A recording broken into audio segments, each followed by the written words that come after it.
Take that, Mom. Who, what, where, why? Let's look at how you killed that guy. It's Knife to Meet You.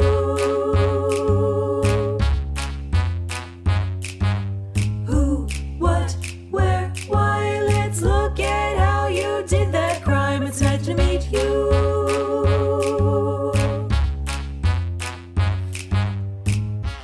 Hello and welcome to part 2 of our very first Knife to Meet You special on the Atlanta child murders.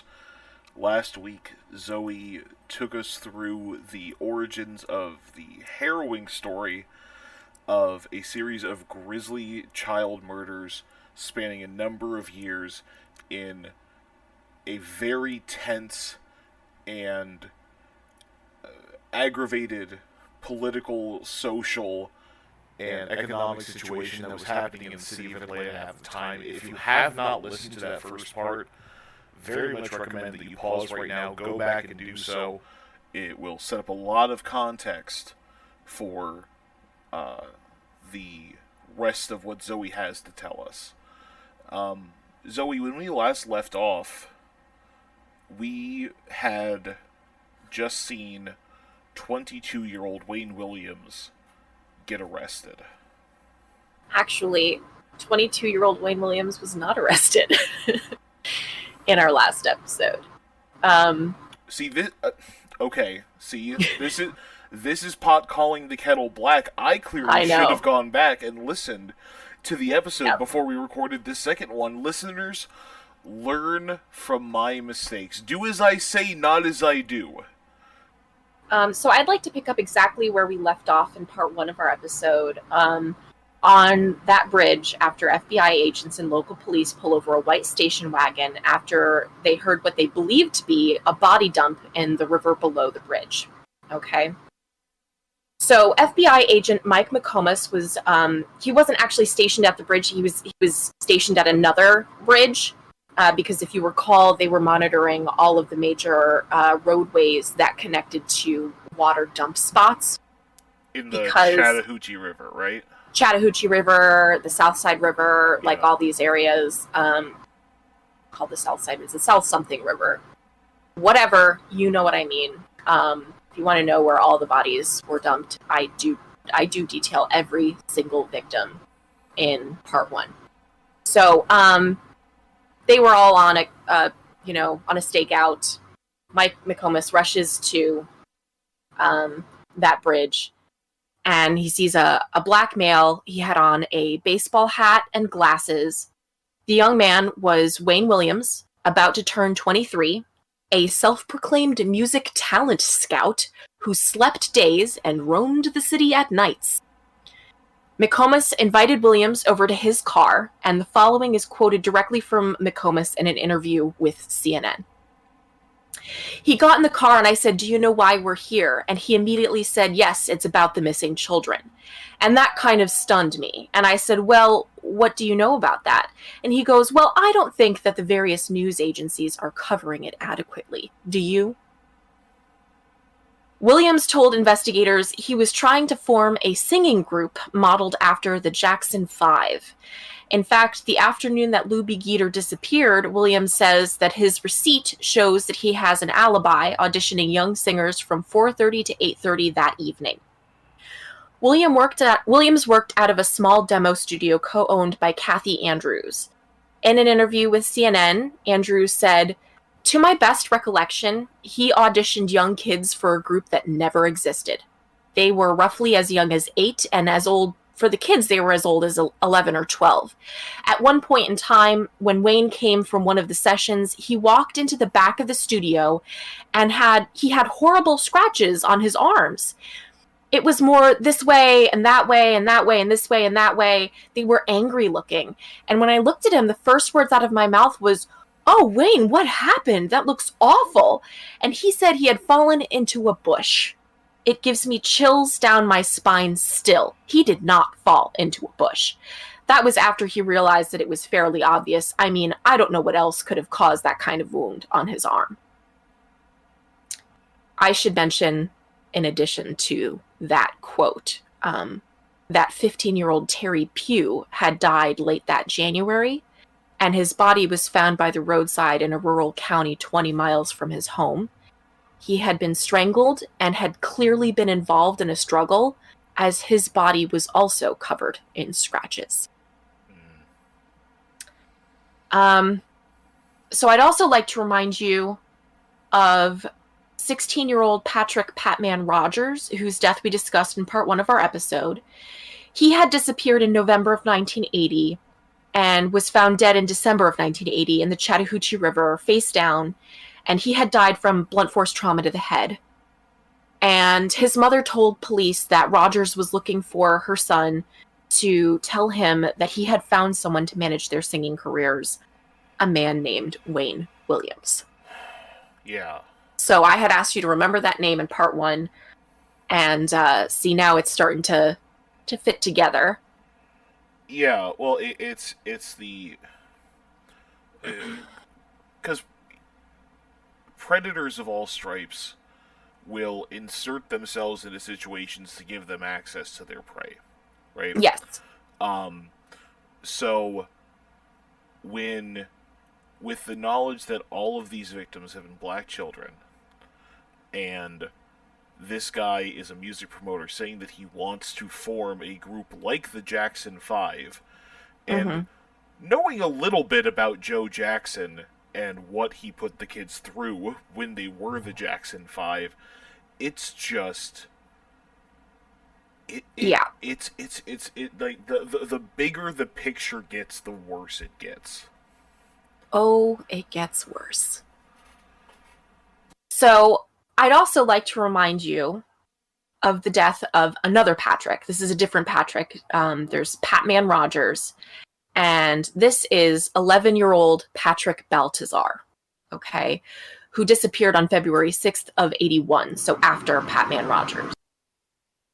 His body had been found 1 week after its disappearance, after his disappearance, in an office park. He had been strangled to death, and the rope thought to have been the murder weapon was lying close to his body. Now, you may remember Patrick Baltazar's death specifically, despite the fact that there were just a lot of deaths that I covered in part 1, because before his death, he had called the task force, saying that he believed the killer was coming after him. In fact, he even gave the make and model of the car he thought the killer was in, a brown Cadillac. Okay, the brown cat, not the blue Buick. No. Okay. Although the blue Buick had come up in many other witness statements, he told them that he and a friend of his were being chased down by a man in a brown Cadillac. Okay. But the task force apparently thought that this was a prank call and didn't respond. And I also mentioned that after he went missing, his teacher said she received a phone call that she believed to be from Baltazar, even though the boy never said who he was. He just cried into the receiver of the phone. Yeah. And there was... That's about where I lost my shit in part 1, because I want to talk about Patrick Baltazar for a bit, because he's a pivotal case in this situation for a couple of reasons. So Patrick was a latchkey kid living unsupervised with his older brother in a project apartment near downtown. And he was convinced that he was going to be the one to catch the child killer. According to his stepmother, Sheila, he was like, man, I want to find this killer and get this reward money, and I'm going to buy my mom a house, and I'm going to do this, and I'm going to find this killer. For an 11, 12-year-old child to be talking like that, that was just like, wow, where is his mind at? Yeah. Patrick spent a lot of his time at the Omni Center, which is now, very ironically, the headquarters of CNN. But back then was a hotel complex with an indoor skating rink and a game room for the kids. And Patrick used to hang out at the arcade, and he would stay there very late at night. And Wayne Williams was also known to frequent the Omni. He was there regularly passing out flyers as a talent scout to offer auditions to boys from age 11 on up. So just 2 weeks after Patrick Baltazar called the task force to report someone in a brown Cadillac was chasing him and his friend, he stopped by the restaurant where his father worked to ask for money, and then walked back towards the Omni, and then he didn't come home that night. So his body was found down a very steep embankment into the woods behind a parking lot at a suburban office complex. And it was so steep that they actually had to lower the medical examiner down to him on a rope. The cause of death was ligature strangulation, and they found carpet fibers on his body that matched fibers that had been found in other autopsies and were eventually matched to carpeting in Wayne Williams' home. Although that fiber evidence in this case is super controversial, which I'll elaborate on as we get into Wayne Williams' trial. But I did want to say that according to CNN, results from the 2000 testing of DNA evidence in the case have implicated Wayne Williams in Patrick Baltazar's death. Based on CNN saying that, I looked into it and found on Wikipedia that on January 29th of 2007, attorneys for the state of Georgia agreed to allow DNA testing of the dog hair that was used to help convict Williams. And that this decision was a response to a legal filing as part of Williams' effort to appeal his conviction and life sentences. Williams' lawyer, Jack Martin, asked a Fulton County Superior Court judge to allow DNA tests on canine and human hair and blood, stating that the results might help Williams win a new trial. And on June 26th of 2007, the DNA results showed that the hairs on the bodies contained the same mitochondrial DNA sequences of Wayne Williams' dog, a sequence that occurs in only about 1 out of 100 dogs. Dr. Elizabeth Wickham, director of the UC Davis laboratory that carried out the testing, told the Associated Press that while the results were fairly significant, they don't conclusively point to Williams' dog as the source of the hair because the lab was able to test only for mitochondrial DNA, which, unlike nuclear DNA, cannot be shown to be unique to one specific dog. But I'm going to say, I mean, the statistical probability of a coincidence in 1 out of 100 dogs is pretty fucking insane, okay? There are a lot of dogs. That's not, yeah. Right. And then later in 2007, the FBI performed DNA tests on 2 human hairs found on one of the victims. I assume the one of the victims they are referring to here is Patrick Baltazar. The mitochondrial DNA sequence in the hairs would eliminate 99.5% of persons not matching their DNA. And the mitochondrial DNA sequence in the hairs would eliminate 98% of African American persons by not matching their DNA. However, they did match Wayne Williams' DNA, and so did not eliminate the possibility that the hairs were his.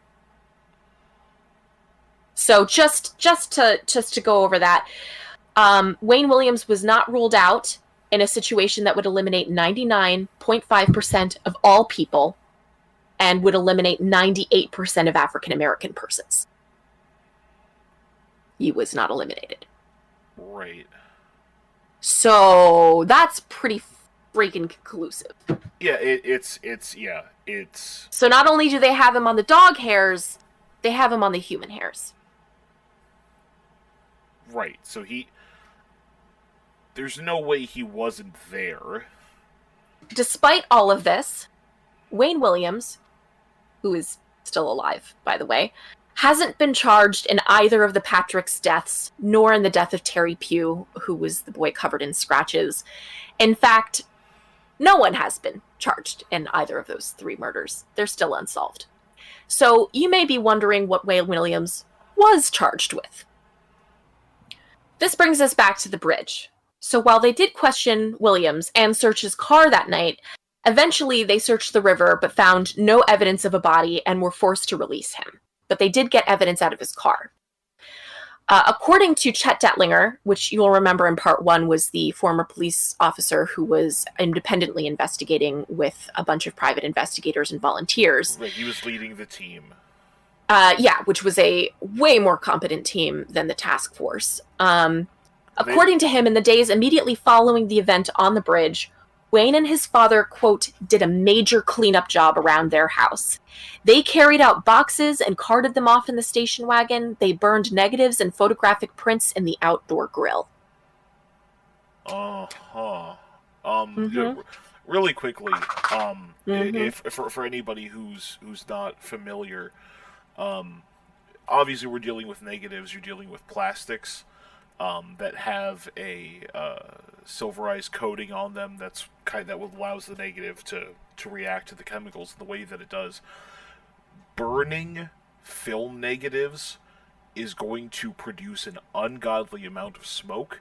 It's going to smell terrible, and your entire grill is going to be coated in evidence that is melted plastic. That's a horrible idea. Yeah. We didn't say he was the best at covering up evidence. Said that he tried. Oh yeah, no. It's just like I can't even imagine. I'm thinking of like the neighbors, just like what are they doing? Because it's gonna smell like burning plastic. It's gonna smell like burning metal. It's like the way that you have to dispose of film negatives is basically melting them down, like to be any sort of environmentally helpful. Here I'd like to resume reading from Rachel Bell's Crime Library article, which I did read some in part 1 when we were discussing the victims, their disappearances, their bodies, and the forensic evidence that they were able to find with the various crime scenes. She does a really fantastic overview of the steps leading up to the trial and the trial itself. On May 24th of 1981, the nude body of Nathaniel Cater, who had disappeared a few days earlier, was discovered in the Chattahoochee River. This is 2 days after the police were fairly certain that Wayne Williams had dumped a body in the Chattahoochee River, and that's why they had pulled him over, but they hadn't found the body immediately after. So the body was found 2 days later, May 24th. The medical examiner had once again documented the cause of death as being probable asphyxia. He was unable to establish the time frame in which Cater had expired. Therefore, it was not really known exactly how Cater had died or when, but only that he had stopped breathing for some unknown reason. The medical examiner obliged the police by stating that Cater had been dead just long enough for Wayne Williams to have thrown him off the bridge several days earlier. Based on the discovery of the body and the splash from the bridge, police theorized that Williams had killed Nathaniel Cater and had thrown him off the bridge the night they had pulled him over. Interestingly, 4 witnesses would later come forward to the police saying that they saw Cater alive after Williams supposedly threw his body from the bridge, and this critical information was not shared with Wayne Williams' lawyers. The authorities monitored Williams' actions on a continuous basis while they got the necessary search warrants for his home and cars. Throughout the string of murders, a large number of fibers had been found on various bodies of the victims. The FBI wanted to determine if any of the fibers from Wayne Williams' environment matched the fibers taken from the murder victims. Also, a few of the victims had dog hair on them, and samples of the hair from Williams' dog were taken for comparison. When the FBI took Williams in for questioning, without a lawyer present, they grilled him about his activities on the night of the bridge incident. Williams told them that he played basketball that afternoon at the Ben Hill Recreation Center and then went home. Later in the afternoon, Williams said he got a call from a woman who called herself Cheryl Johnson, who wanted to audition for him. She supposedly gave him a phone number and address in Smyrna and arranged to meet Williams at her apartment at 7 a.m. the following morning. He said he stayed home until he went to the Sans Souci Lounge, either of those, after midnight to pick up his tape recorder from the manager. He said that he left the Sans Souci when the manager was too busy to see him.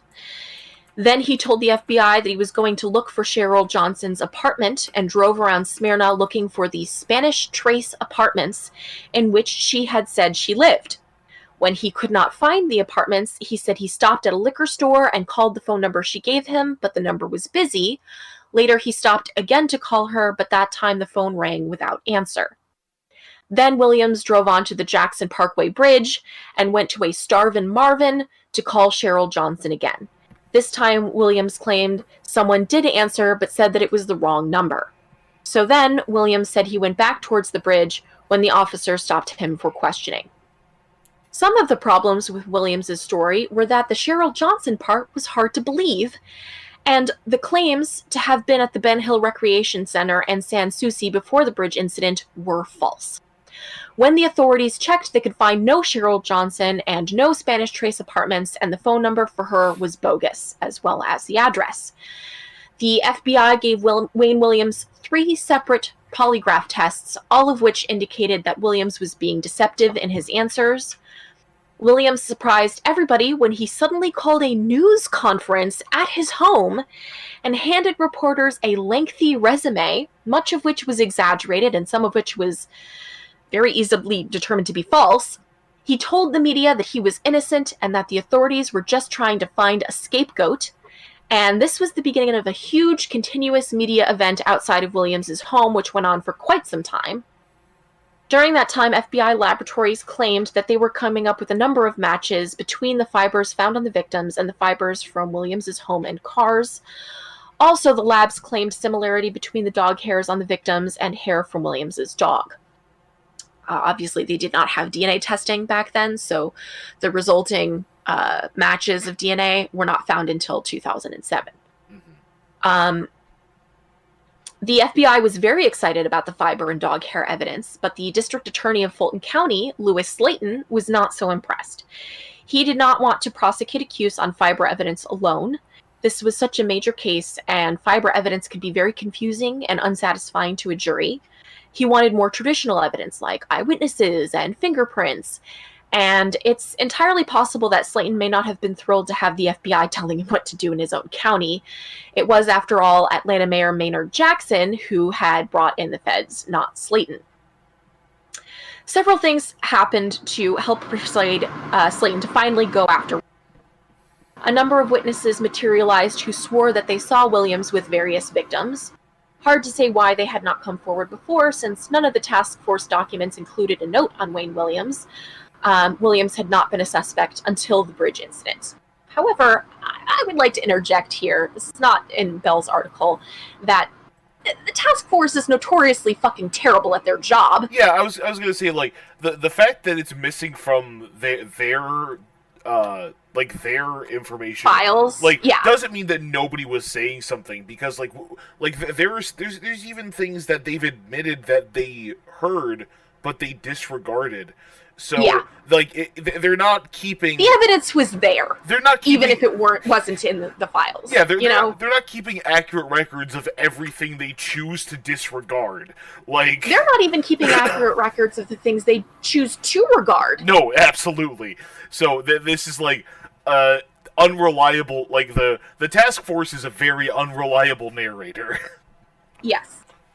And a couple of recording studio people claim to have seen serious-looking cuts and scratches on Williams's arms, suggesting the potential of a struggle with the boy victims.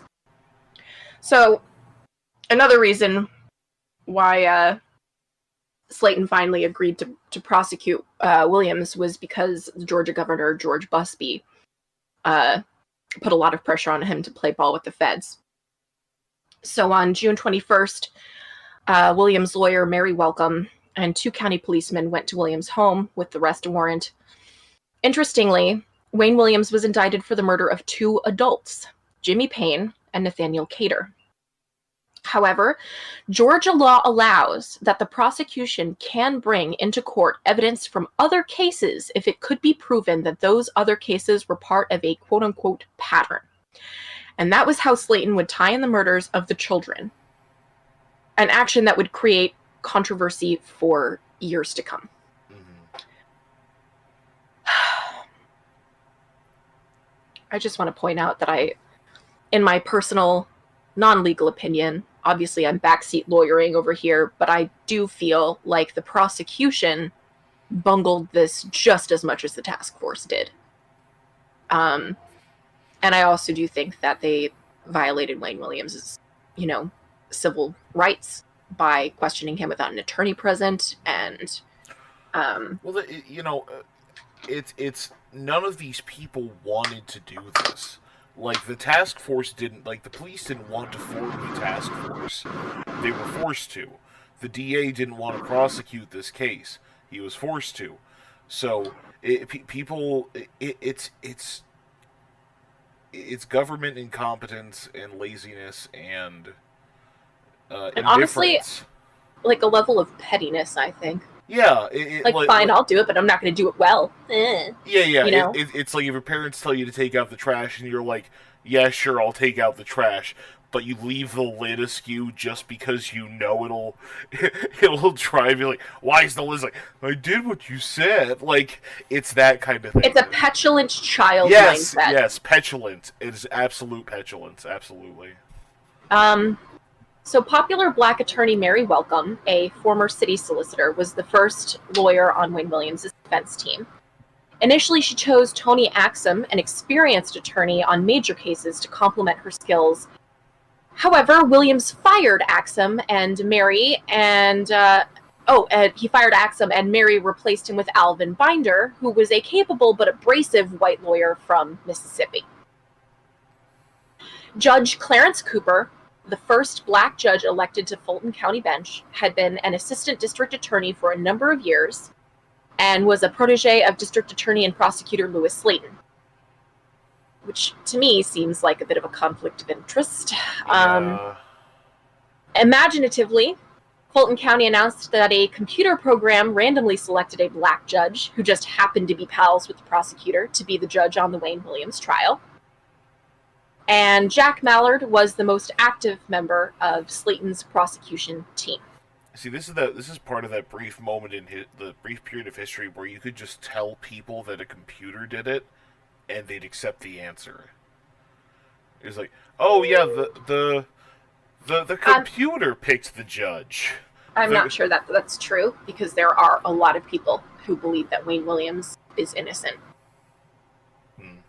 I'm not one of those people. Oh yeah. But there are a lot of people who do believe that. Well, if you thought he was innocent, we probably wouldn't be talking about him on this podcast. Anyway,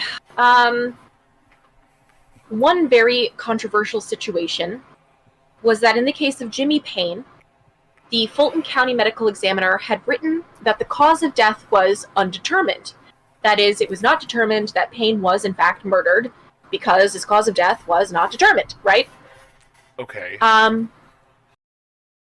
One very controversial situation that was in the case of Jimmy Payne, the Fulton County Medical Examiner had written that the cause of death was undetermined, which is not determined that Payne was in fact murdered because they can't even determine what killed him, right? So how could they determine that it was in fact homicide? They don't have a cause of death, so they don't... Exactly. Right, they can't classify. Which means that even without a cause of death, they can't list it as a homicide, which personally, backseat medical examining here, I think that's stupid, because even if you can't determine the cause of death, you can tell if a body's been dumped.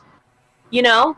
Like, if there are some very clear signs pointing to foul play, you can say, yeah, this is definitely homicide, even though we don't know the specific method of murder.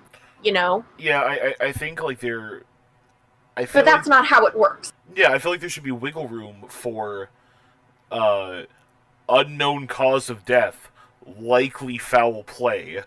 Something that would be clear, because, again, it's like like we were talking about last time with this medical examiner who kept saying probable strangulation. Yeah. When there's, like, very clear ligature marks, and the one girl was basically crucified with electrical cord. Yeah. Recognizing the difficulty in prosecuting Williams for a death that was not clearly a homicide, the medical examiner made the just fantastic decision to conveniently change his document to indicate homicide. Which is, you can't just... Okay. Hold on, let me get the white out. It gets worse, Brian. Oh. Detlinger points out that when confronted with the change in the death certificate, which subsequently allowed for Wayne Williams to be indicted in the Jimmy Payne case, the medical examiner said that he, quote, checked the wrong box on the death certificate. However, there is no box to check on the death certificate, only a place to write in the word undetermined or homicide. Like, you can't... It's not... So, like, what the fucking, like... What? You know those Scantron death certificates? Like, make sure you bubble it in with a number 2 pencil. Yeah, no, you know, that was the problem. I didn't fill it in all the way. I did the circle. That It's really, there's a lot of things about this. The arrest, yeah. So the questioning, the trial, all of this is very problematic. It's very strange because, like, Wayne Williams at this point is very clearly up to some not very good things. Well, what really kills me here, okay, is that if you don't do a good job and you half-heartedly prosecute someone and they convict and get him guilty, you think, doesn't matter that I did a half-hearted job, they got him anyway. It opens the door for appeal. Yeah. And it opens the door for double jeopardy, meaning that he cannot be prosecuted for the same crime twice if he is then acquitted based on misconduct. And if the guy was out there murdering children fucking willy-nilly, okay, and the prosecutor drops the goddamn ball, the police force drops the goddamn ball, the medical examiner fucks his whole form up, you know, the whole thing could go down the goddamn drain, and Wayne Williams could go free. Now, that's not what happened. Wayne Williams is still in prison to this day. All of his appeals were turned down. Yeah. But the thing is, I don't personally think they should have been. Well, here's the thing that really gets me the most about this. Like, Wayne, okay, he gets arrested. He gets questioned by the police at the bridge. The media is all over him. He's claiming that it is a frame job.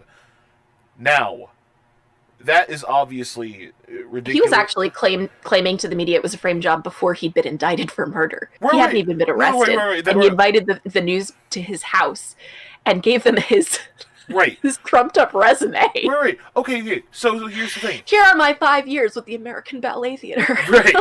No, okay. The episode of Friends where Joey Tribbiani tells everyone he knows how to dance ballet. And they hire him for A Tale of Two Cities and he can't dance. But no, okay, follow me here, though. Before he is officially accused of anything, he immediately says frame job, frame job, frame job. All of these procedural issues, especially the medical examiner saying that it's like changing the death certificate, and making zero effort to explain why he did so. That sounds like someone who's being framed. And it absolutely does. You can't leave room for those sort of shenanigans. Right. I agree. I think he should have been granted a mistrial. I think he should have been granted a new trial. And then they should have presented the 2007 DNA evidence and convicted him and been like, all right, motherfuckers. Yeah. Let's prove beyond a reasonable doubt and with, absolutely no shadow of misconduct that Wayne Williams killed these specific people. Right. Okay? Yeah. And it would have been an absolute waste of the taxpayers' time and money and probably delayed other trials that needed to be had. But if that's the way our system works, that's really what should have happened. It's bad precedent. It's bad and it precedent. wouldn't have been necessary if all of these people had just done their fucking jobs. Right, and these people kept their jobs after all this shit happened. Oh, yeah. Like, there's no accountability at all. Yeah, no censuring for this medical examiner. No questioning by the AMA at all. Yeah. As far as I know, the American Medical Association. Yeah, he's a medical examiner. For the coroner. Right. Yeah. Okay. I was like, why would the American Medical Association investigate a judge? Listen. Hello, it's me, Dr. Judge. Take 10 cc's of justice. Bang, bang. That was so bad, I shouldn't have laughed. But you laughed, which means it wasn't and I'm still laughing, and I can't stop. Oh, God. All right. Okay, this is really serious, and I'm actually very angry about this. And all right. Laughing should in no way indicate other. It is only an indication of the fact that Brian is funny, and none of this other shit is, okay? I just want you to picture Dr. Judge, like, his gowns are the color of, like, surgical scrubs. No, his... He's wearing the judge robes, but they're the color of scrubs. And his cap. Yeah, he's got the cap and the judge. He's got the scrub cap and, like, the English lawyer wig. And his gavel, the ends of his gavel are the ends of a stethoscope. Oh my God. Dr. Judge, Sundays on NBC. We're gonna get sued. Canceled after 2 seasons. You're gonna get us sued. We don't have any money, NBC. Oh, no, you can't get sued by just mentioning NBC. Slandering NBC might be a problem, but hypotheticals are fair game. Thanks, Supreme Court. So, the trial began on December 28th of 1981. The jury was composed of 9 women and 3 men. 8 of those jurors were black, 4 were white, and they were sequestered for the duration of the trial. Opening arguments began in the first week of January of 1982. The defense team was severely handicapped by lack of funds and woefully insufficient time to prepare for hundreds of interviews of prosecution witnesses. They didn't have the money to employ the quality of expert witnesses to rebut the vast laboratory findings of the FBI and the Georgia Crime Bureau. Furthermore, the body of the forensic evidence on fibers was an order of magnitude greater than what the defense had expected. So the cornerstone of the prosecution's case was the fiber evidence, which was highly technical and carried with it the prestige of the FBI laboratories. To successfully cast doubt on the fiber evidence, expensive, very high-caliber expert testimony would have been required, and Williams' defense team just didn't have that kind of money. I mean, public defender, you know? Was it a public defender? I don't know if Mary Welcome was a public defender or if Wayne Williams had solicited her or not. He didn't seem to have money. So the thing is, I did not include our usual part 2 psychological profile where I talk about, the killer's growing up, but perhaps I should have, because his parents were both school teachers he still lived at home with, and they poured all of their money into letting him pursue the dream of becoming a entertainment producer who finds a musical, they get famous, lives off of them like a parasite for the rest of his life. So it seems to me his parents are way ride or die parents, which, I mean, all right. And they very easily could have hired him. Ride or die parents are great when their kids are being bullied or marginalized, but not when they're murderers. Yeah, ride or die parents when your kid turns out to be a serial killer is it's a tough position to be in. I don't envy any parent that has to go through that, but you know what? I'm not a parent. So, in addition, the fact that they were underfunded, had less time to prepare for the mountain of witness testimony, the defense team didn't know. Oh, well, even though they knew that the prosecution was going to bring in other cases besides the death of Cater and Payne, they didn't know how many and which cases would be introduced. So, defense team, short on time, short on money, don't have all the evidence. That doesn't seem right. No, that seems to me like a very clear violation of the what is it? The equal access, full disclosure. Yeah, but there's a word for it. Yeah. There's which I know from having worked briefly in a law firm, and I can't remember it right now. Yeah. Oh God, if you're a lawyer and you're listening to this, I'm so sorry. If you're a lawyer and you're listening to this, help but defend us in our upcoming litigation against the National NBC. Broadcasting Corporation. Yeah. All right.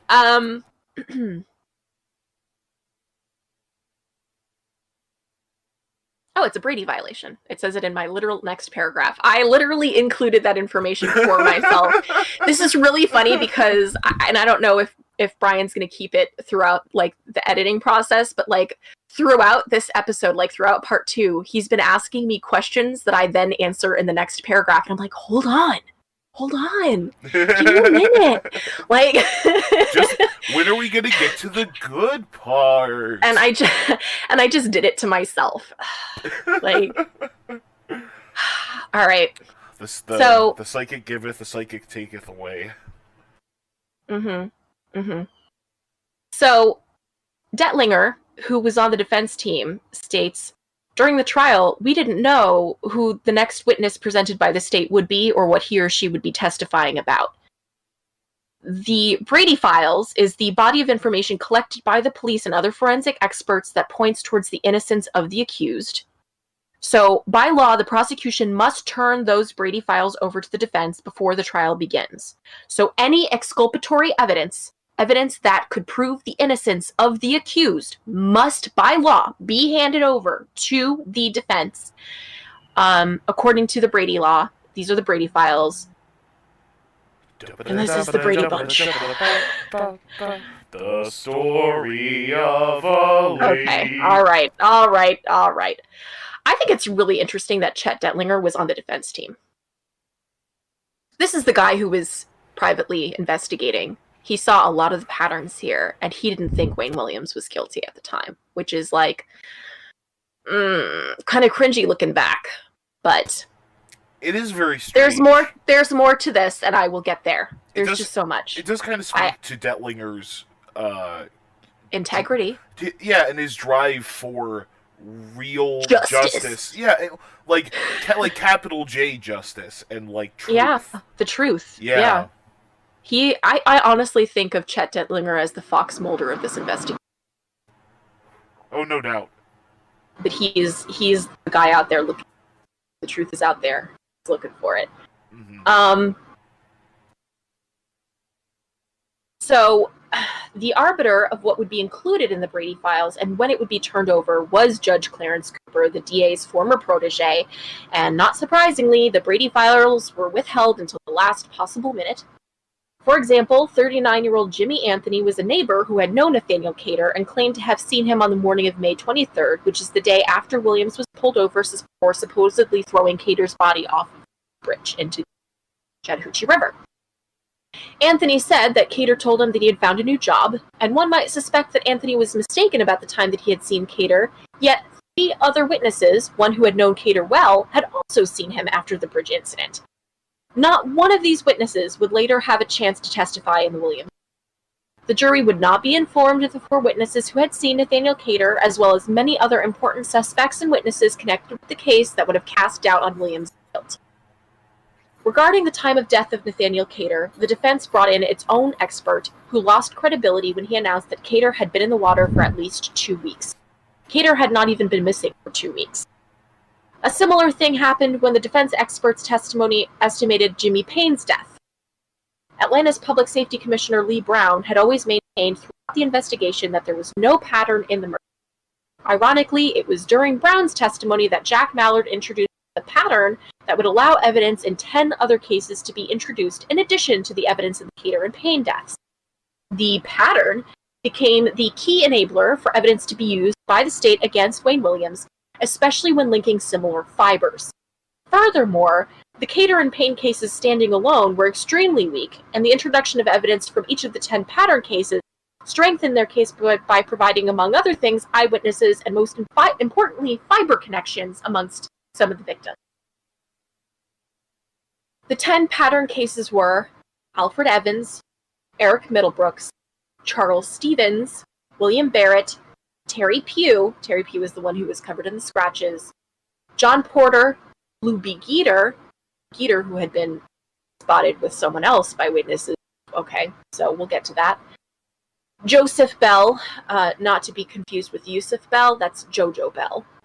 Patrick Baltazar, who was definitively linked to Williams with DNA evidence in 2007, and Larry Rogers.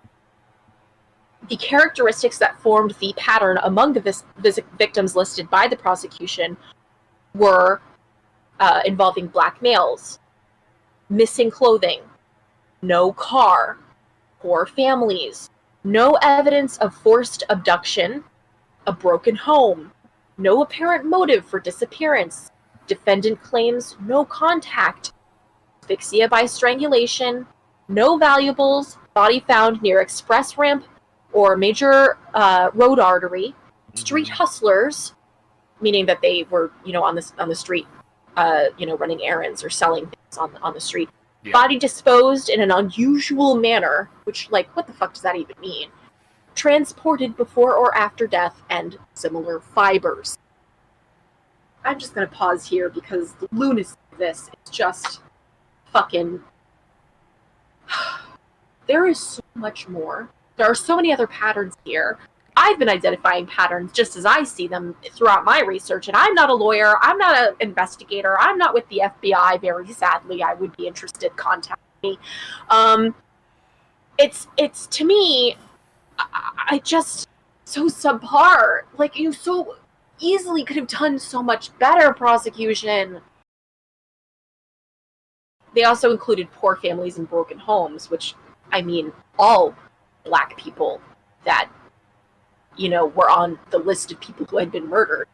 You know? Yeah, well... I mean, there were a few that were from nicer middle-class neighborhoods, but, like, saying that they were coming from poorer families causes a pattern. It's like, well, yeah, the pattern is that the economy keeps Black people poor. That's what the pattern is. You know, like, yeah, well, and it's also that systemic racism. That's the pattern. Yeah, well, it's but they say that they all come from poor families, but there's no acknowledging of the geographical significance, which is something that Detlinger kept trying to push for. Detlinger even had roads which he proved were relevant. It's so much. I have to keep going because there's more. But wait, order now, and we'll include more controversy. There was a great deal of controversy concerning the prosecution's pattern, and furthermore, if one looked closely into each of the cases, it would be noticeable that several of them did not even fit the pattern invented by the prosecution. For example, not all of the victims were found near expressway ramps or major arteries.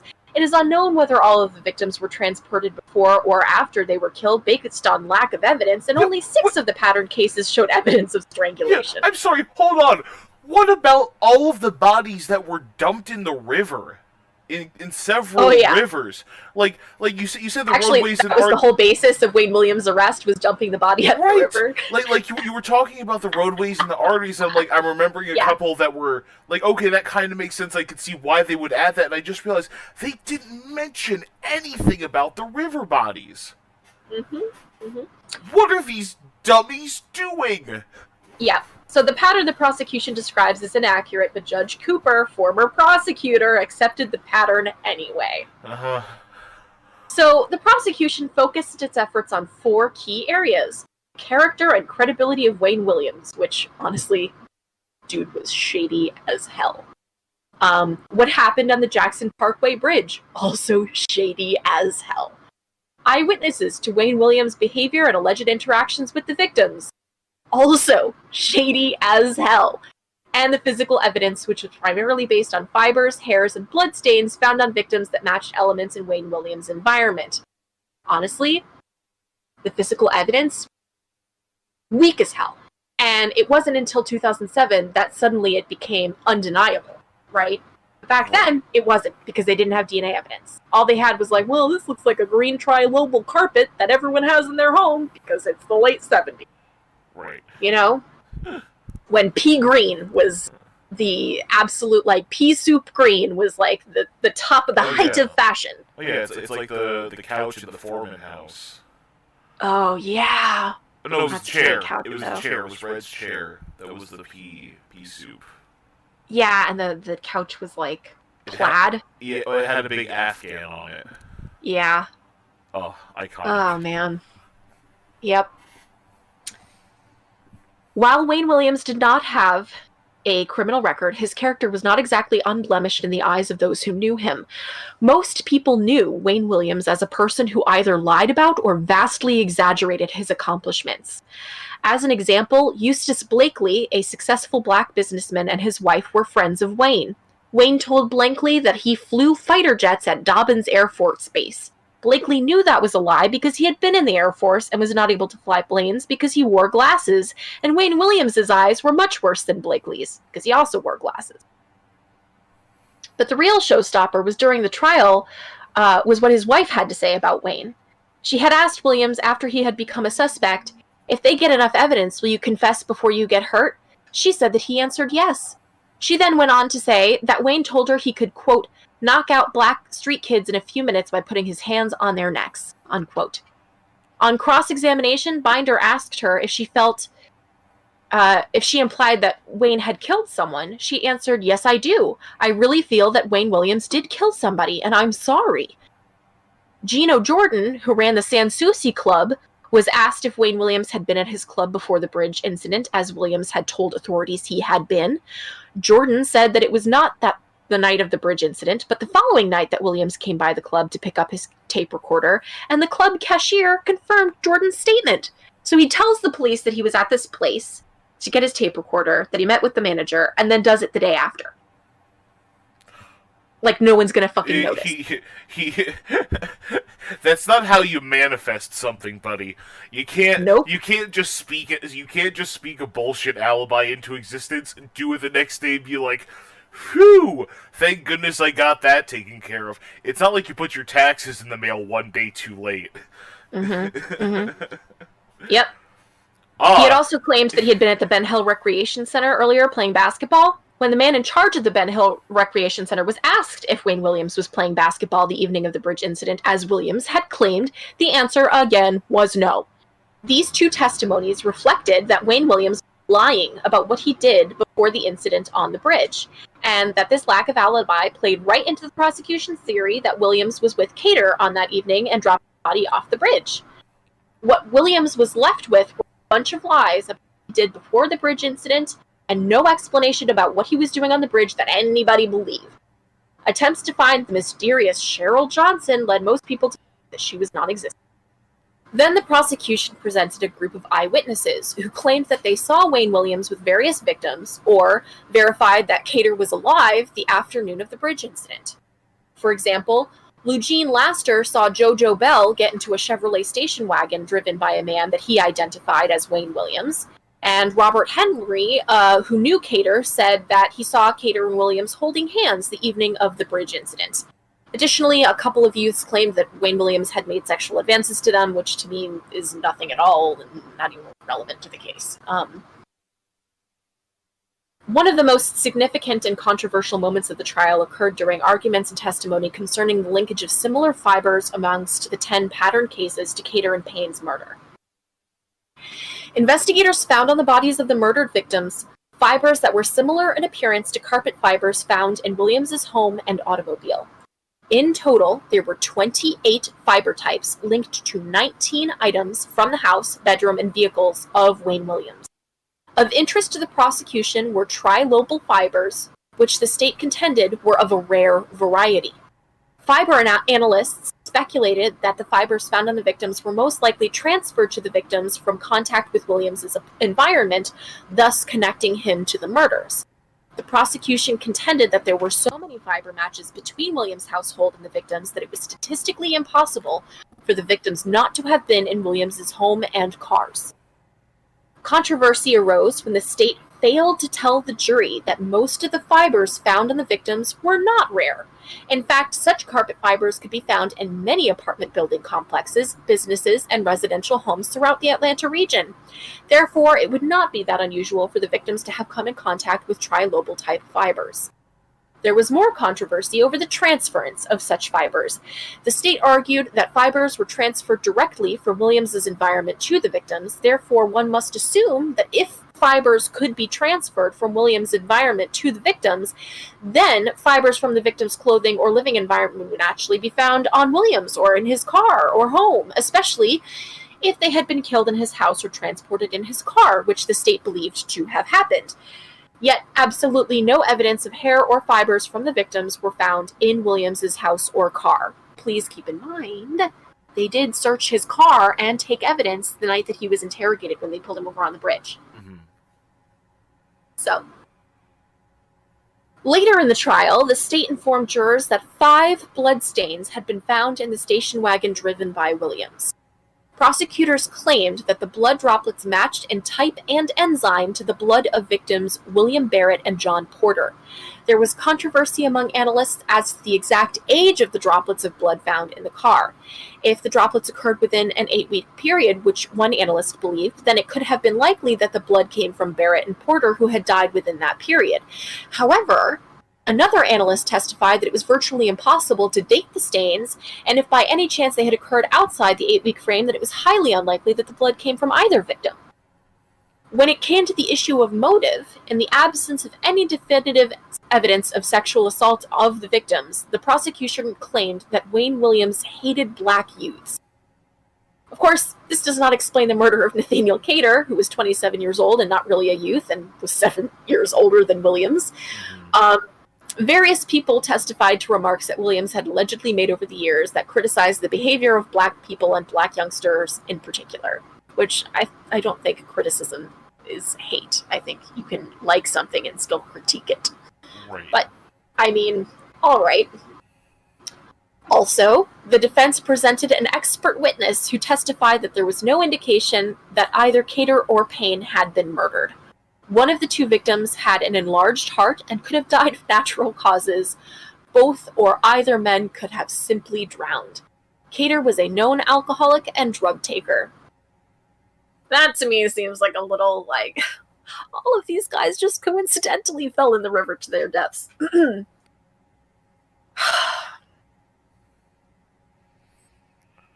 Williams was put on the stand to defend himself against the charges and some of the eyewitness accounts.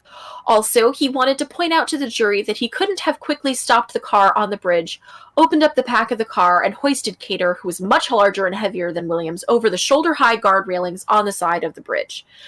The goal of Williams' testimony was to demonstrate to the jury that he did not have the temperament to commit the murders. However, Jack Mallard repeatedly succeeded in making Williams visibly angry and provoking Williams into verbally insulting the government agents on the case. His show of temper had a big negative impact on the jury. Williams' defense team was unable to do the damage that had been done, both by the state's case and the poor preparation of their own case. The prosecution had provided the jury with a mountain of evidence compared to what the defense team had, and even though the quality of the evidence presented by the prosecution was doubtful, the sheer quantity of it seemed to overwhelm the jurors.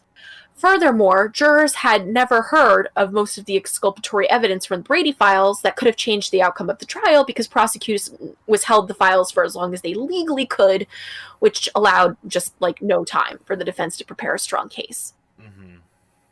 In January of 1982, Wayne Bertrand Williams was found guilty for the murder of Jimmy Ray Payne and Nathaniel Cater. He is currently serving 2 life sentences. Consequent to the verdict, the Atlanta police announced that 22 of the 29 murders were solved with the presumption that Wayne Williams was responsible for them. But that was not the end of the Atlanta child murders case by any means.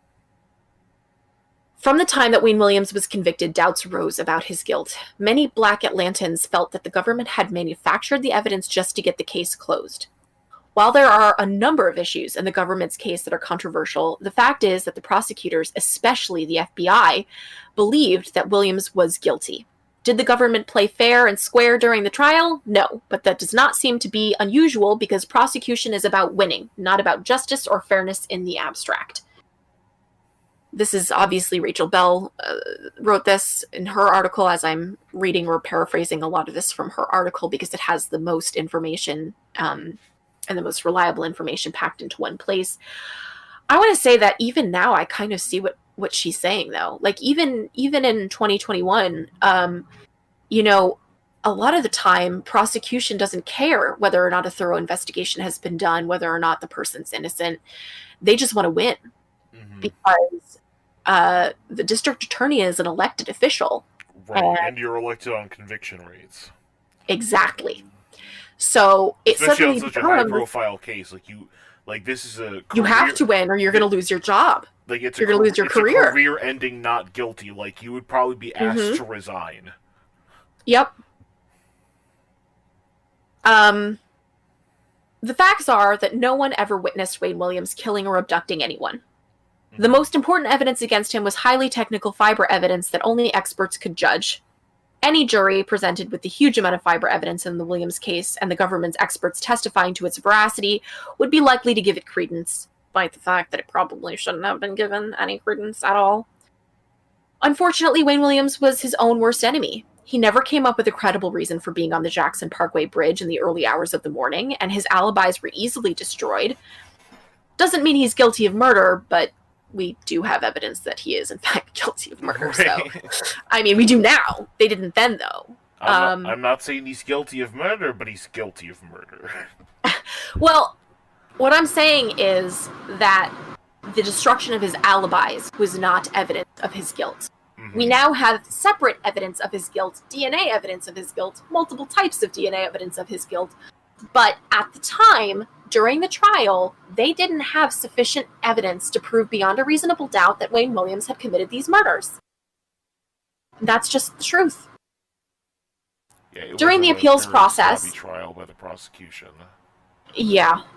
During the appeals process, the Georgia Supreme Court assigned Justice Richard Bell to draft the opinion in the Williams case. Justice Bell, also a former prosecutor, wrote that Wayne Williams did not get a fair trial and his murder conviction should have been reversed. When the full court reviewed Bell's opinion, it was voted down. Bell's draft was rewritten. Bell was pressured to change his vote, and the majority opinion to uphold the conviction came out under Bell's name in December of 1983. Justice Bell's unpublished draft criticized Judge Clarence Cooper for allowing prosecutors to link Williams to the murders of Eric Middlebrooks, John Porter, Alfred Evans, Charles Stevens, and Patrick Baltazar, because the standards for linking those crimes to the two for which Williams was charged were not met, according to Bell. He was right. Honestly, I don't even think he was guilty of the murders that he was charged with. I think he was guilty of other murders. We know he was, at least to Patrick Balthazar. But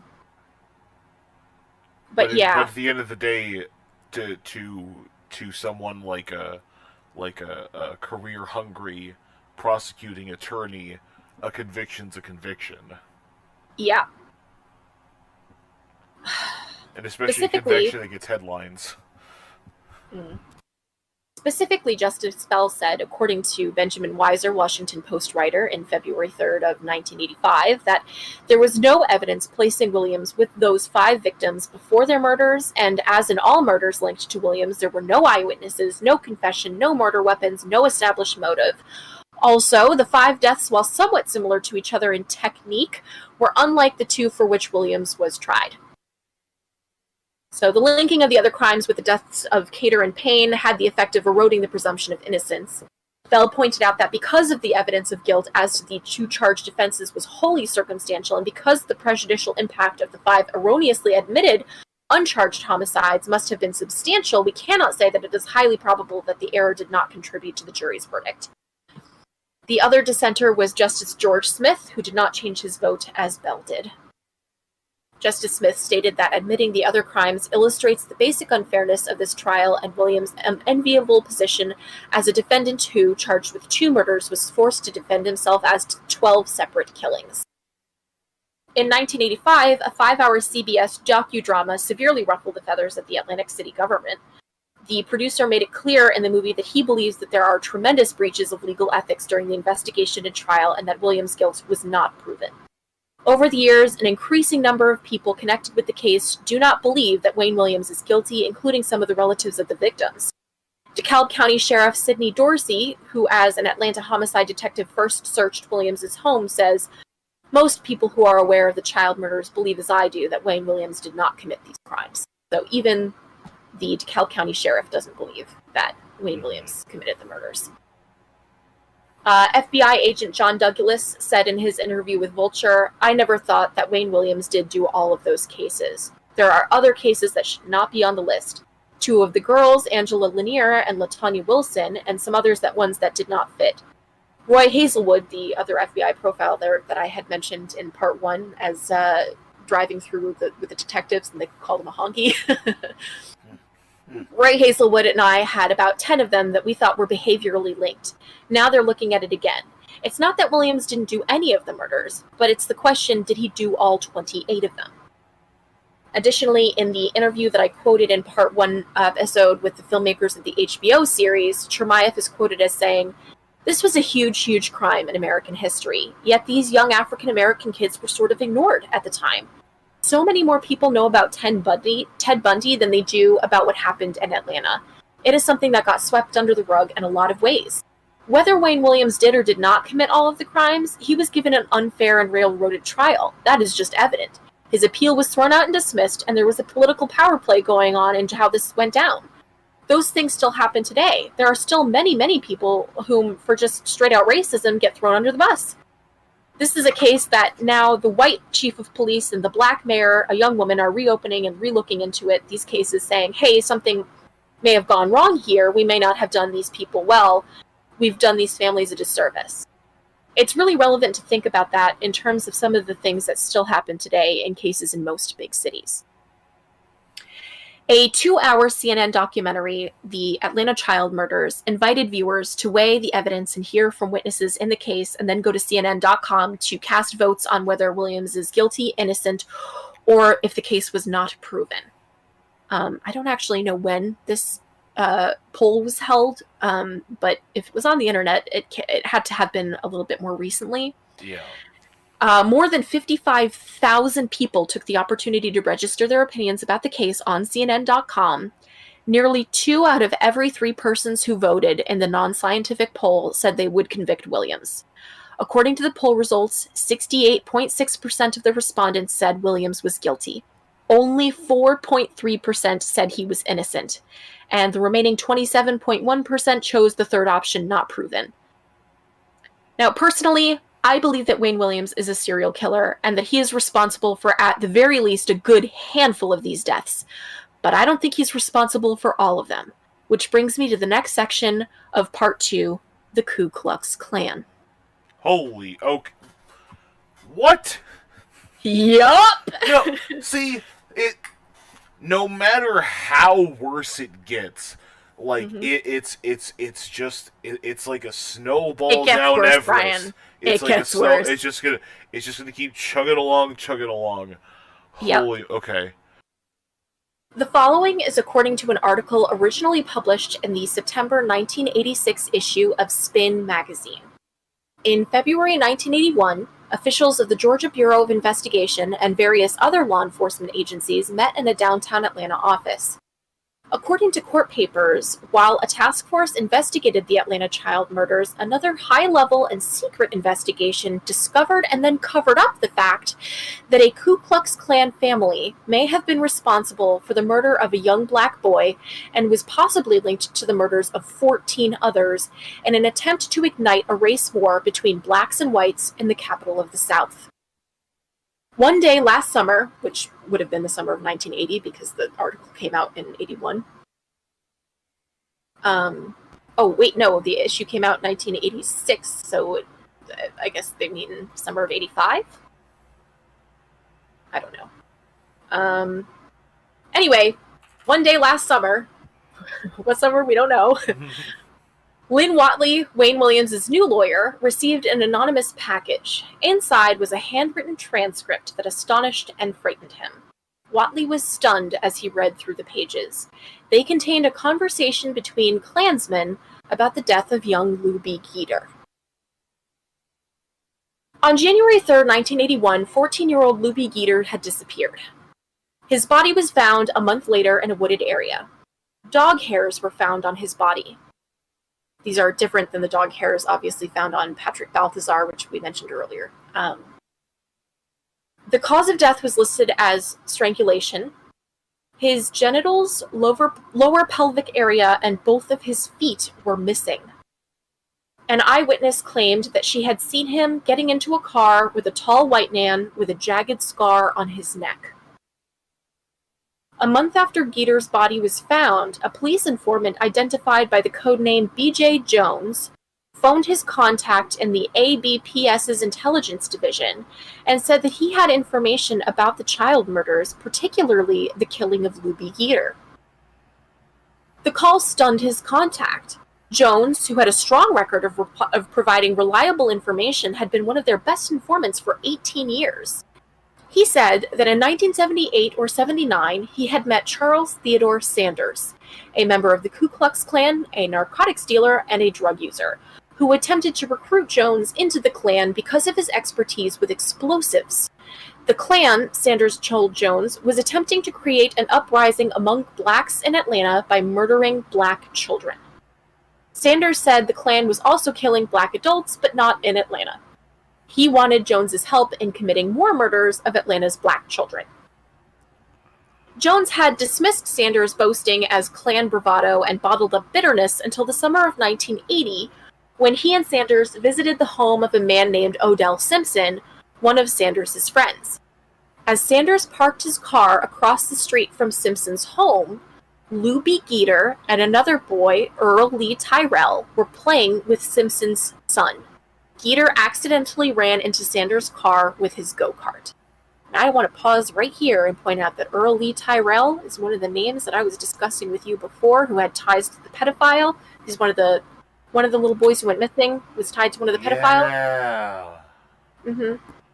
And his older brother is, by the way, still alive and still very much fighting for justice for his... Weirdly, it was his older brother, but now he's grown, and Earl obviously never got the chance to grow up. So it's... A few months later, Jones and Sanders were together again when Sanders spotted Geter and said, "See that black bastard? I'm going to get him. I'm going to choke the black bastard to death with my dick." Oh. Which just... What the fuck? Yeah. I think out of anger, I've maybe said that I could wring someone's neck or strangle them or something like that, but I've definitely never said with my dick. That's like a weird sexual spin on that anger that I am not comfortable with. I'm not comfortable with any of this. Let's be clear. Racism obviously takes many forms, and for a lot of people, usually white men, it does sort of transfer into that, but that's horrific to even... Yeah. That's bad. Mm-hmm. On January 3rd of 1981, Lou B. Geter had disappeared from the Atlanta Mall. Shocked by the disappearance, Jones went to Simpson's house and told the man's young son not to go anywhere without his father, with anyone. A month later, Lou B. Geter's body was found. On Geter's body were found dog hairs thought to belong to a Siberian husky. At the trial, the prosecution did not reveal that Charles Sanders owned a Siberian husky. Major Herman Greiner, head of the Special Investigation Section of the Atlanta Bureau of Police Services, was given B.J. Jones's report on February 19th of 81. That day, Greiner wrote to Superior Court Judge Tom Pope, requesting that B.J. Jones, who had been in the meantime arrested on an unspecified charge, he requested that he be released because he had provided intelligence which is extremely important to the investigation of Atlanta's murdered and missing children. With that, the Klan investigation now took off in earnest, with Jones agreeing to recontact Sanders, often while wearing a transmitter and body recorder. So they were like, all right, we need you to go back in and wear a wire. Mm-hmm. On February 26th, police services investigators were sure that the extremely volatile racial situation in Atlanta was going to explode. They feared that if the Klan investigation was turned over to the Metro Task Force, which was plagued by leaks, the news of the Klan's role in the killing of black children would lead to a war in the streets of Atlanta. Greiner had already received information that 5 of the murdered children knew each other: Lou B. Geter, Aaron Witch, Aaron Jackson Jr., Darren Glass, and Curtis Walker, which we had actually discussed in part 1, if you recall.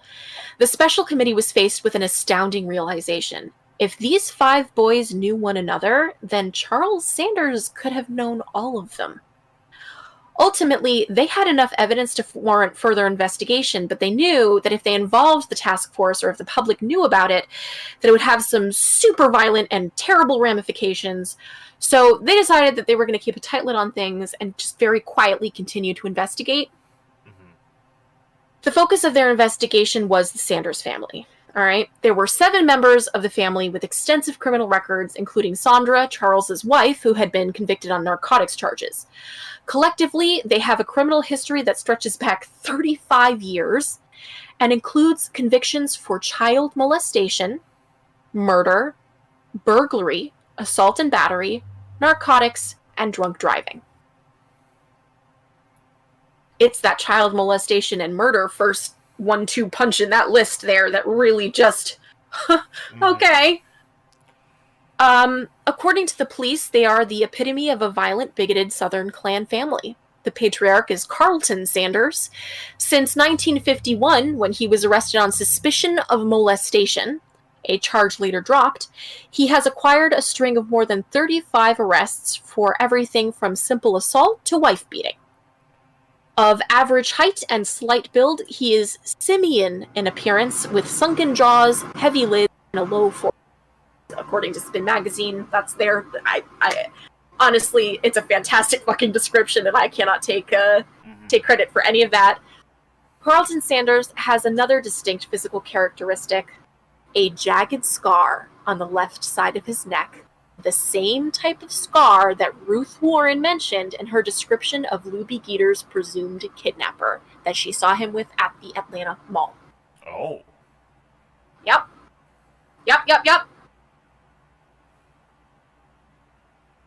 And that's an unusual thing to have. I don't know anyone with a jagged scar on the left side of their neck. Yeah. That's a very, very specific feature to have. Yeah, so by jagged you mean like sharp peaks and valleys, right?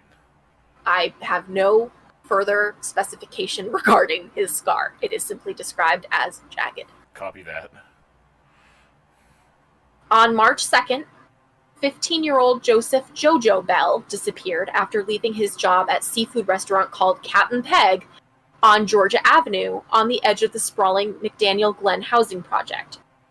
Jojo showed up a few days later at a friend's house on Gray Street. According to a police report, there, Bell met his good friend Stanley Parker, who said, quote, "One day, I went by Tom Terrell's house, and when I walked in, Tom Terrell and another dude that was in the house was arguing. Jojo Bell was sitting on the couch. When I walked in, he said, 'Hi, Stanley,' and I asked him what was Tom Terrell and the dude fighting about. He said he didn't know and got up and left. A little while later, Jojo Bell comes back running. He was breathing hard, and I asked him what was wrong. He said, 'Man, it feels like somebody is following me.' Jojo Bell went on to tell Stanley that a white dude and a black dude were parked in the corner of the Kennedy or Gray Street, he couldn't remember which one, in a black and brown car. The white dude opened up the car door and told Jojo to get in. Jojo ran back to Tom Terrell's house, trying to get away from the dudes. I told Jojo, 'Come on, man, let's get together.' Jojo said no, and he went out running through the back of Tom Terrell's house, and that was the last time that I saw Jojo Bell." Stanley Parker stated that when he got home and looked at the 5:30 news, he saw that Jojo Bell was missing. The following evening, the phone rang at Cat and Peg. Jerry Lee, the assistant manager of the restaurant, answered the phone. "This is Jojo," said the voice on the phone. "They're about to kill me. I'm about dead. They are about to kill me. Jerry, they're about to kill me." Then the phone went dead.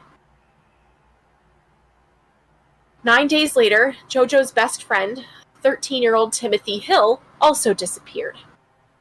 Timmy Hill's young life had been ravaged in the week leading up to his disappearance. A few days earlier, he'd gone with a buddy to set up a ripoff of a Salvation Army post, only to be raped by a Salvation Army security guard who kept asking the two boys if they had any idea who was killing black children in Atlanta. On the night of March 13th, another friend saw him dodging his way down Grave Street, talking jive about having been grabbed and how there wasn't going to be any grabber getting him. The next day, Timmy Hill disappeared. The following evening, yet another mysterious phone call came into the Cat and Peg restaurant, this one from a woman sounding white and somewhere in her 30s. Her man was dangerous, she said. Jojo Bell was different from the other kids who had been murdered because she liked him, and she was trying to have him released. Don't call the police, she said. If they did, he'd kill her too. Timmy Hill was found dead of strangulation on March 3rd in the Chattahoochee River, and Jojo Bell would be found dead of strangulation in the South River 3 weeks later. The discovery of Timmy Hill's body had dramatically different effects on the two investigations. Stunned by the new murder, the task force investigation became even more panicked. Evidence was being lost, murder sites were being tampered with, conflicting coroner's reports were being filed. But Even as it narrowed in on the Sanders family, the committee's uneasiness over the meaning of its discoveries turned into fear that the discovery that the Klan was behind these murders would trigger, rather than avert, racial unrest in the city. After a series of meetings, the various members of the committee decided to terminate the secret investigation and seal all of its findings.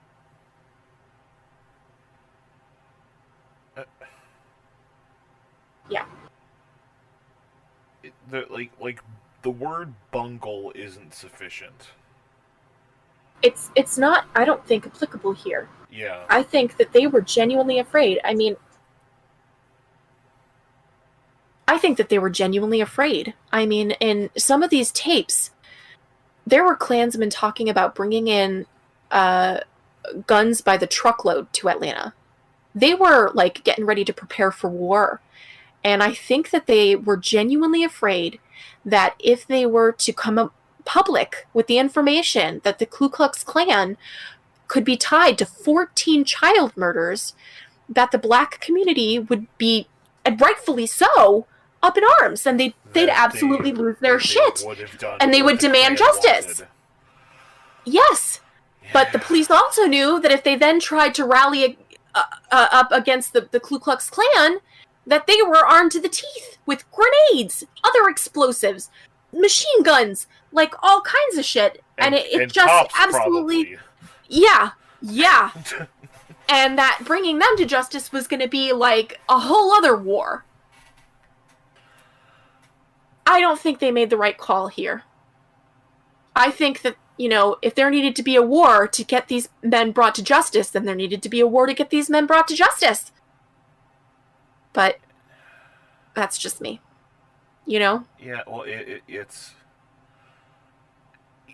like anything. We have what we can see, but it's also the stuff that we don't see. Like, you know, you mentioned that they were and we're also looking at this in retrospect. Yeah, of course. But like you were talking about, one of the Klan members admitted to, you know, killing children in Atlanta, but also mentioned killing black adults in another part of the country. So it's not... Yeah, there was another conversation which I didn't include because it was just a transcript of Klansmen talking about snatching children. Yeah. It was super disturbing. Yeah, it's like, as bad as what we are seeing is, the possibility of what else there might be is even more terrifying. And I think also there was the thought that there had already been so much violence and so much death, and that if they tried to come public with this, that how many more black people were going to die. Yeah. Because you can't really... When you're dealing with crazy, you don't know how crazy is going to react. Well, if you go public with... Yeah, you can't mitigate a panic. You can't predict a panic. It's not just how the black community would respond. What I'm saying is the Ku Klux Klan is fucking nuts. Yeah, they were out of their mind, certifiably fucking woo, woo, woo, woo, woo. And they were potentially armed to the teeth. Yeah. And it's not just about how the black community would have responded to this. Mm-hmm. But if the authorities publicly came out and said that the Ku Klux Klan was responsible for at least 14 deaths, that they were going to prosecute them, they were going to bring these guys in, the Klan could have taken this as a war call. They could have, you know... Oh, they would have They would have taken the mayor hostage. Like, yep. They would have taken the mayor. Like, absolutely, they would have stormed City Hall. And it would have been. And this is 86. You said. Yeah. So Reagan's in office. So, you know, it's not going to end well. I mean, it was 86 that the article came out. Right. The investigation was in 81. Okay. I believe. 81, 82. Well,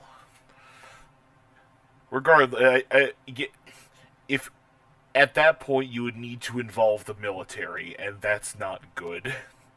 Yeah. And any time that domestic terrorism necessitates the involvement of a large military incursion to a major metropolitan center is not a good thing. Yeah. So earlier I had read a quote from one of the HBO documentary filmmakers, Chermayeff, saying that the Atlanta and police chief were now looking into it. So I wanted to read from a 2019 New York Times article. The current mayor of Atlanta announced that investigators would take a fresh look into the Atlanta child murders, and the city would begin exploring plans for a memorial to the children. A hotline was established, and within days, 50 tips came in. 16 were sent to investigators. Chief Shields said the new investigation began with 3 questions. Where is all of the evidence? How many cases should be reviewed, and over what time period? We opened it up, she said. Investigators established a 15-year window ending in 1985, in which the team would review crimes that might be linked to the Atlanta child murders but weren't identified as such at the time. During that time period, the 15-year window ending in 1985, 157 children were killed, including the 24 children that had already been considered to be part of the case. Many others were victims of domestic violence. The remaining cases will be reviewed, and more could be added to the new investigation. Atlanta police, with assistance from other agencies, will review the cases to determine the condition of the evidence and whether it can be tested or retested and run through DNA databases. Early on, the team determined that some of the cases were not thoroughly investigated, and that the 22 cases closed after Wayne Williams' trial should have remained active. So this is actually an ongoing investigation as of right now. And I am honestly chomping at the bit to see what they come up with. I gotta know. This eats at me. I lay up in bed at night thinking about the Atlanta child murder, and I have for years. So this is... How long has this been ongoing? 40 years, sweetie. Well, no, I mean, like, this most recent, That was a 2019 New York Times article. Okay. It's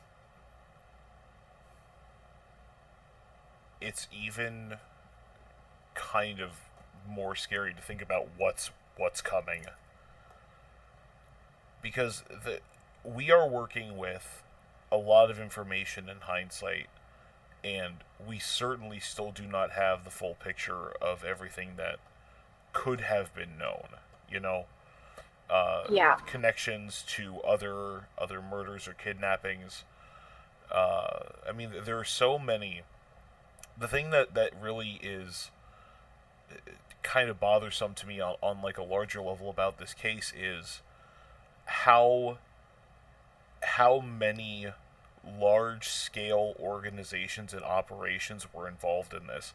Because you not only have, most recently in our addition to the story, the Ku Klux Klan, you have the child pornographers from the first episode, which, it was... More than one pornography ring, yeah. Right, exactly. Or pedophilia ring, right, and child porn and pedophilia. Yeah, we're talking about, you said something to the effect of, like, 2,000 pictures, thousands of videotapes, film negatives, and that is very much connected to it, but it's also sort of on the periphery. And because it's sort of on the periphery of everything else, it just means there's so much more. And the way that everything is so interconnected, it's scary, I agree with the kind of feeling that, like, you don't even know what they're going to uncover and what evils they're going to put a light on. Yeah. And I agree that is scary. But I think that whether or not we find out what it was, it already happened. It happened 40 years ago. And we need to know. We need to know. Do you have any idea how many families of these victims are still crying out for justice? I mean, I just, Yeah. No, it's... Early Tyrell's younger brother and Patrick Baltzar's stepmother and all of these people who had children ripped from them. Mm-hmm. And it just really It fucks me up. It fucks me up in a lot of ways. Yeah, well, Fucks me up. absolutely it does. It's the,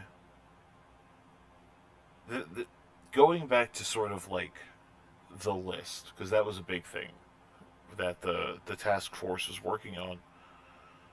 Their list was incomplete, and so, you know, by necessity, solving and bringing justice to these other victims, I think will inevitably lead to the discovery of more, because it's not, we're not talking about one guy that killed 7 people. You know, we're talking about, There were at least 2 killers working concurrently in the same time period, yes. And we're talking about, I believe that Sanders scores. killed Luby Geeter and his friends. We're talking about scores of victims. Oh yeah. And so it's like, And none of this, I don't think Sanders or Williams killed the 2 men who were the convictions that Williams was convicted on. The adults. right. I don't even know that he's responsible for that. You know, I initially thought he was because of the guy saying that he saw them holding hands earlier that evening, and because he knew Cater, so it's not like he would misidentify him. Yeah. But the fact that there was a big span of time before that witness testimony came forward, and the fact that there was 4 witness testimonies suppressed saying that he was alive after Williams was questioned on the bridge is like, whoa, you know? Yeah, and combined with everything else, you. And the DNA evidence from 2007 says to me that Wayne Williams was not into adults. Right. Wayne Williams was into little boys. And that's horrific. And if they could only get him on grown men, then all right, do what you got to do to get a predator behind bars. But the thing is, like, that's not justice. I'm trying to say that there is a distinctive pattern for some of these people based on the murder of Patrick Balthazar that I think you can use to formulate a theory that ties Wayne Williams to child deaths that were not included in his trial at all. Yeah, absolutely. And furthermore, Luby Geeter was involved in his trial as part of the pattern that they established. I use pattern with air quotes. You can't see them because this is a podcast. Right. But Visual I believe podcast. Luby Geeter was... Yeah, I think that Luby Geeter was killed by the Ku Klux Klan. Mm-hmm. I think Jojo Bell was as well. You know, and I think that there is just so much going on here. I really wish that I could put together like an Excel sheet of all the different information, you know, put in all the different cause of deaths, all the different types of, you know, manners in which they were found, all the different evidence that they found, and just let a computer find all of the different patterns, because I bet you there's definitely more than 2 killers here, you know? Have to be. It's just an absolute clusterfuck of just murder. Yeah. You know? And to think that people, and I, from one source said there were over 100 agents working on this case, over 100 agents on the task force, another said over 400 agents.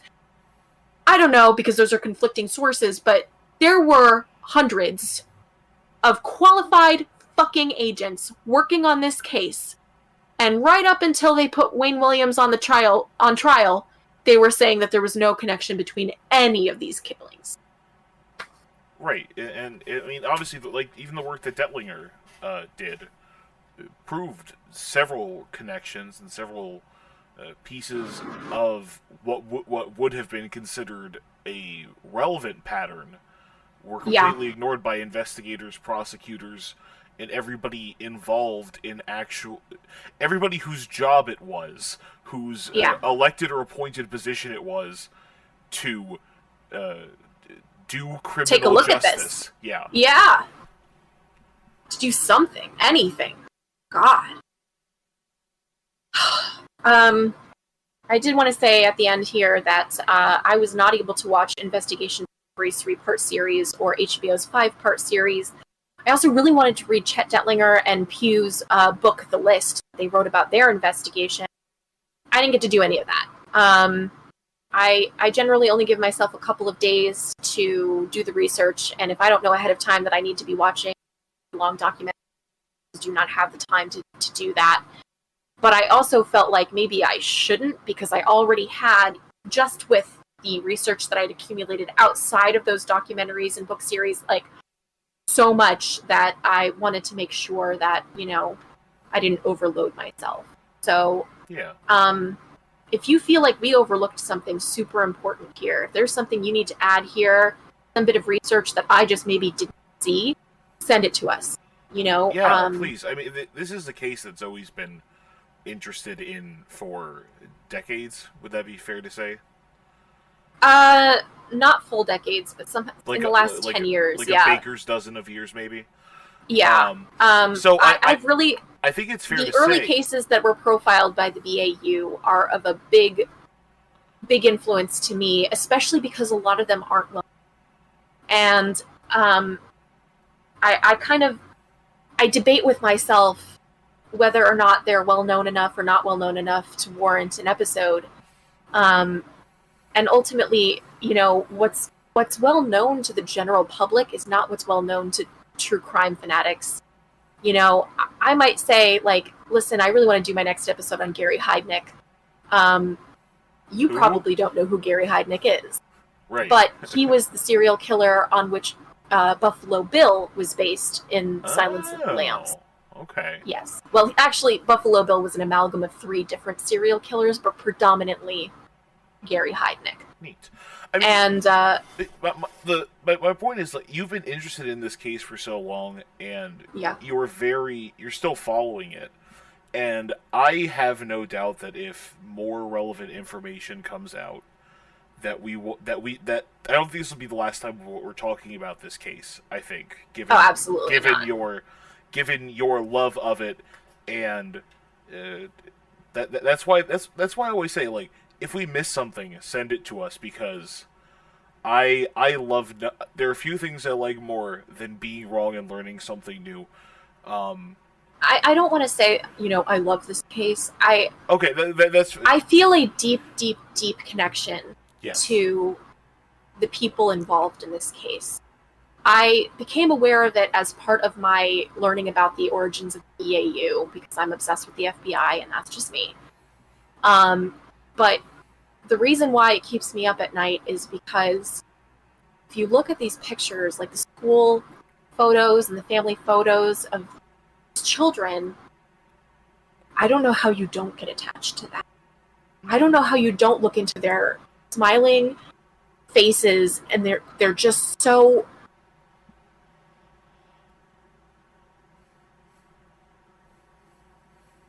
They're kids. They're children. Yeah. It's really easy to read off the names on the list and think of them as sticks, but these were little boys. They liked kung fu movies and playing hide and seek and pro wrestling and swimming at the neighborhood pool, and sometimes they were misbehaving and being up to no good, and some of them were desperate to help their families, and some of them were good kids who helped their elderly neighbors get their groceries home, Mm-hmm.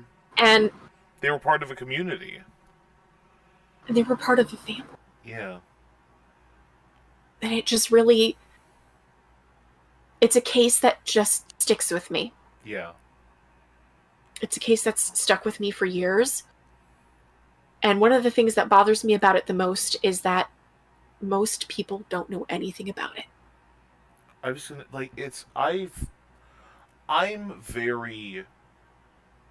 got maybe 2 toes into the true crime pool. I've seen some things, I've read some things, obviously a lot more since I've been doing these episodes with you. But right. I'm very shocked that just as a matter of American history, cultural public awareness, it's not part of our understanding of our past. No, it's like, where's the, like, this outrage? Well, yes, the outrage, but I'm also thinking, like, as just part of a cultural touchstone, like, where's the Oliver Stone film I know. about this. Like, where does this exist in the cultural zeitgeist outside of true crime? And it kind of doesn't, and that's really troublesome. Yeah, Like, we're talking about so many children. I know. There's so many that I got confused, and then I actually broke down crying while I was putting together my script because I felt so horrible about myself that I was getting them confused. Mm-hmm. Wow. Um, well, Zoe, thank you so much for taking us through all of that.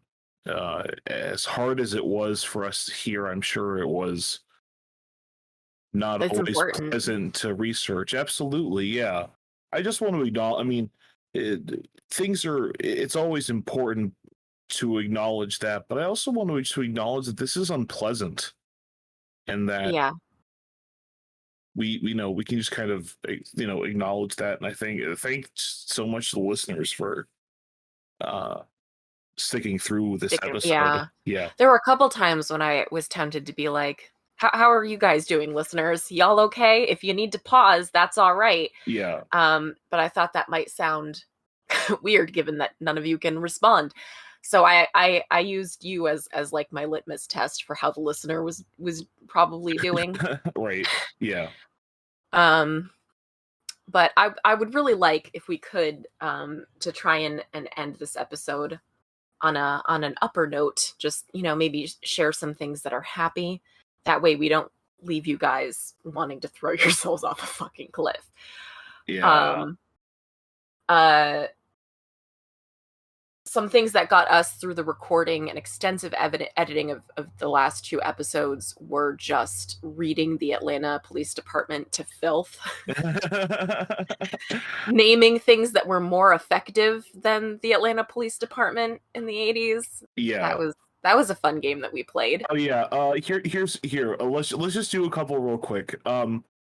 Things that are more effective than the late 80s Atlanta Police Department: abstinence only education. The war on drugs. Reagan's approach to the AIDS crisis. This is not an upper. This is getting like worse and worse. Man, I really feel like, but there's happy things in the world. They're still looking into these murders. I'm hoping there's still hope. Okay, there's still hope for justice for these people, for their families. And I love a good cold case. Yeah.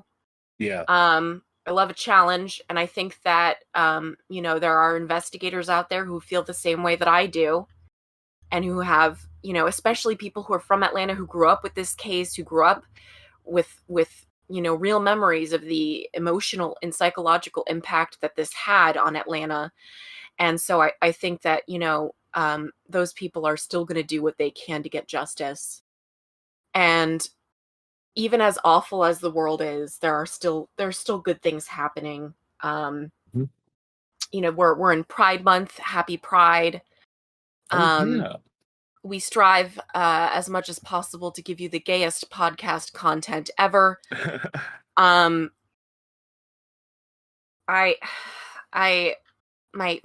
cousin in Israel, her baby just turned 1 year old yesterday. That's so exciting. I haven't gotten to meet him yet because of the plague. Yeah. But he's named after one of my absolutely favorite anthropologists and philosophers, Noam, which is great. Although I don't think that was my cousin's intention. But her kids are just the best. My favorite kids to babysit, bar none. And I'm saying that with like 5 nieces and nephews. Right. So like you have a smorgasbord. You have options you could pick from. Yeah, big family. We love babies. Babies everywhere, far as the eye can see. Just babies.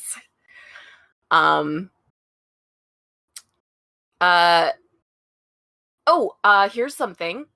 This is the very last episode in which we are using our old audio setup. Oh my gosh, how exciting. In fact, I'm sure you've noticed that this specific section was recorded after the fact because the audio quality should be ideally much, much better than the rest of the episode. And please get used to this. This is the quality to which you should become accustomed. Oh yeah. It's really exciting. Always appreciate everyone being troopers and hanging with us through us there. With the audio issues. Guys, watching a podcast is hard. Yeah. we learned a lot about that these past few months, and definitely getting to interact with you guys, getting to talk with everybody on through email, even getting to see some comments and things like that on Patreon or on the website is always really cool. And it makes every little bit of struggle that I go through in the editing process, or that Zoe goes through with me, worth it. Because we get to, at the end of the day, talk to some really cool people and talk about some really cool stuff and some important stuff. Yeah, it's a labor of love, absolutely. I think as sad as it is when I do this research, it's for me, I'm obsessed with making sure these people are not forgotten. So yeah. So that makes me happy, though, that you guys now know these children's names and that these children are now in your hearts. Yeah. You know, I actually just said to my mother yesterday, just kind of, I don't even remember what the conversation we were having was about, but I said to her that, you know, the people that you love never die as long as you're there to hold them in your heart, you know, as long as you're alive. And so, you know, I think as long as we keep the pressure on Atlanta PD and we keep asking for justice, I know that one day we'll get there. Yep, absolutely. The squeaky wheel gets the grease, as the saying goes. Yeah. Yeah, my mom used to say that to me all the time, but I think it was just because I was squeaky. Talked a lot. Okay, squeaky in that you spoke a lot. We're not talking about like your actual voice. You weren't. No, not literally squeaky. Just that I was a chatterbox. I was always talking. I feel like my whole childhood was just a montage of people telling me very nicely to shut the fuck up. And now I'm trying to make a career out of talking. So take that, Mom. Should be that's the new tagline. Nice to meet you. : Take that, Mom. that could be interpreted in quite an unpleasant way. So let's maybe not do that. So yeah, I don't want you guys to leave sad. I want you to leave feeling like we have reached through the magic of the internet and just given you like the fullest, bestest hug. Thank you for doing this with us. And I hope, you know, from here on the audio's better. And I hope that you're with us for the long haul. I mean, if you've made it this far, probably, right? I mean, yeah, and we're just getting better at this every single time we step behind the mic. So it's really interesting to see the progression that we've had as well, Zoe. And I think that's just kind of something that's cool that we get to experience on a day by day as we do these. Well, I've also said to you that, like, because we re-recorded the last of the really bad quality recordings, this is it. This is the very last episode that was a difficult edit. It's the last episode where the audio quality is shoddy. And I just feel like after this, it just keeps getting better, which is not something I normally get to say during an episode. Typically, I say the opposite. We really should have named this podcast It Gets Worse.